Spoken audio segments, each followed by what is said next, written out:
যোৱা ১৬ মে'ৰ দিনটোত ৰাজ্যবাসীক শোকাহত কৰি কায়িকভাৱে আঁতৰি যোৱা সুকন্ঠী গায়িকা গায়ত্ৰী হাজৰিকাৰ আদ্যশ্ৰাদ্ধৰ দিনটোত কালি বিয়লিৰ পৰা নিশা পৰ্যন্ত নগাঁৱৰ প্ৰণৱ বৰুৱা কলাক্ষেত্ৰত এক অনন্য মননশীল ৰুচিপূৰ্ণ সুৰীয়া সাংগীতিক শ্ৰদ্ধাঞ্জলি অনুষ্ঠান সম্পন্ন হয়।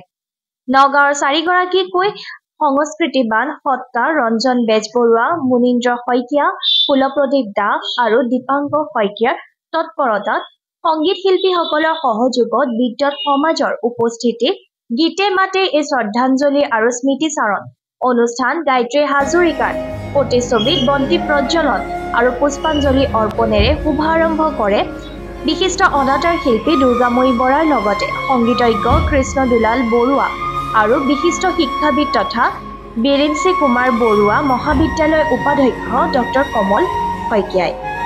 সংগীত শিল্পী কুলপ্ৰদীপ দাসে অতি সাৱলীলভাৱে আধৰা অনুষ্ঠানটিত শ্ৰদ্ধাঞ্জলি অনুষ্ঠানৰ মুহূৰ্তত কিশোৰী বাঁহী বাদক দুবৰী শইকীয়াই বাঁহীৰ সুৰত গায়ত্ৰী হাজৰিকাৰ গীতৰ মূৰ্ছনা তুলি সমগ্ৰ পৰিৱেশটি বেদনাগধুৰ কৰি তোলে।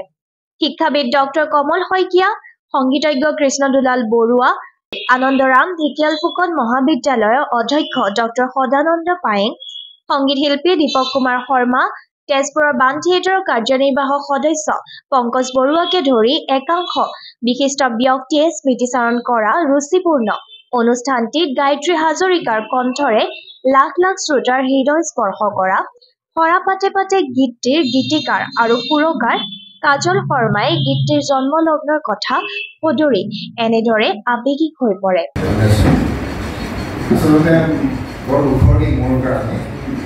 গায়ত্ৰীক হেৰুৱাটো কিমান দুখ সেইটো মই বুজাব নোৱাৰে। মই জীৱনত এটা কথা কৈছিলোঁ যে মানে তাই মানে বহুত চিন্তা কৰিছে ৩০ বছৰত তাই গানৰ প্ৰতি যিটো গভীৰতা সেই গভীৰতাৰ উপলব্ধি মই বহু কম মানে গাই তাক দেখিছোঁ আৰু ইমান বুজি পাই এই সৰা পাততে গানটোৰ সৃষ্টি হৈছিল নেকি। মই যেতিয়া সেই এলবামটোত আছিল মিঠা আৱেগেৰে ২০১৪ চনত তেতিয়া তাত আমাৰ জেবিদাৰ গান আছিলে এনেকৈ থাকিলে মোৰ দায়িত্ব দিলে যে মই গানটোত ৪টা গান কৰিব লাগে। ৪টা গান কৰাৰ পিছত ক'ল কি এইটো ৫ নম্বৰ গানটো কৰিব লাগে। তেতিয়া মই ৫ নম্বৰ গানটো কৰা নাছিলোঁ। মই মোক অলপ সময় দে এনেকৈ কৰিলোঁ।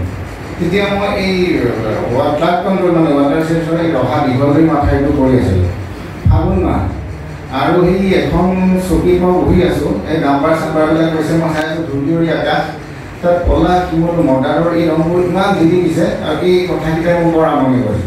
তাত ফোন কৰি মই তাইক তাৰ পৰাই ক'লোঁ যে এনেকৈ এটা লাইন ভাবিছোঁ বোলে তই কাম এৰি গুচি আহ।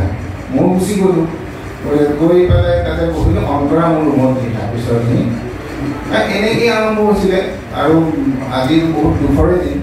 আনহাতে বিশিষ্ট কথাশিল্পী শিৱানন্দ কাকতি, নগাঁও কন্যা মহাবিদ্যালয়ৰ অধ্যক্ষ ডক্টৰ কুলেন চন্দ্ৰ দাস, ছয়দুৱাৰ মহাবিদ্যালয়ৰ অৱসৰপ্ৰাপ্ত অধ্যক্ষ তথা বিশিষ্ট লেখক ডক্টৰ অঞ্জন ওজা, বিশিষ্ট লেখিকা বৰ্ণালী কটকী ওজা, শিল্পী নয়ন অসমকে ধৰি বিশিষ্ট ব্যক্তিসকলে অংশগ্ৰহণ কৰা অনুষ্ঠানটিত গায়ত্ৰী হাজৰিকাৰ কণ্ঠৰ গীতেৰে জীপাল কৰি তোলে নৱপ্ৰজন্মৰ গায়িকা ক্ৰমে সৃষ্টি বৰদলৈ, মৈত্ৰী ডেকা, চন্দনা ডেকা, দীপশিখা শৰ্মা, চিন্ময়ী শৰ্মা, ডিম্পল বৰা, ধৃতি তপস্যা বৰা লগতে তেজপুৰৰ কণ্ঠশিল্পী সীমান্ত কাকতি আৰু বিশিষ্ট অনাতাঁৰ শিল্পী দুৰ্গাময়ী বৰাই।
Matueza